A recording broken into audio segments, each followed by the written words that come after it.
we're going to go through your very first assignment. I'm so excited because I want to see how you go and your retention. And obviously, you may not be able to do everything. If you can, fantastic. But if you miss a few things here and there, as long as you know they exist, that's usually like half the battle. Then you can kind of just go back and go, oh yeah, that's right.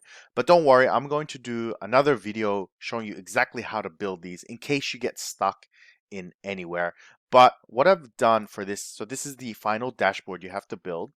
I've provided clues because you are a beginner. So for example, this is pie chart. I just called it 1 and 2 because there's 2 here. So pie chart 1, segment versus sum of profit. So that's already a little clue. And then some of the formatting that I've chosen here, I've also given some hints. So text label formatting and summer color palette. Ooh, wonder what that means. Pie chart number 2. So region versus sum of profit, and there's some text label formatting and the Nuriel Stone color palette. Next one is the bar chart. So this one's a little bit more complicated, but we'll see how you go. Region and segment versus ship status with sum of quantity, color by sum of quantity, sunrise, sunset color palette. Next one is the line chart.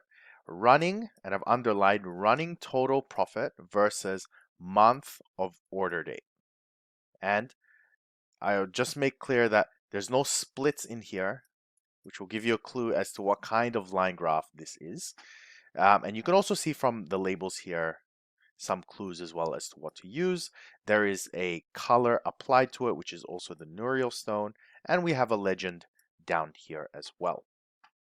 Next one is an area chart, and it is sales versus year and month. Notice I did not say month of year, so a little clue there. Color by the year, text labels at the last value, opacity 70%, and this one also has a legend at the bottom. The last one is a column chart. So column chart, bar chart goes this way, column chart goes this way. That's really the only difference. So color chart, segment versus category and ship status with sum of sales. We're going to color by segment and use the summer color palette. That is it. Good luck. I wish you all the best. Enjoy. Don't beat yourself up. If you can't figure it out, that's part of learning, and let's just have some fun. Thanks for watching the video. If you want to learn the entire Tableau platform, consider enrolling into my course. It's one of the highest ranking courses on Udemy, and enrolling today, you'll be joining the almost 200,000 students that have enjoyed my courses over the years. Thanks again for watching, and hope to see you in the course.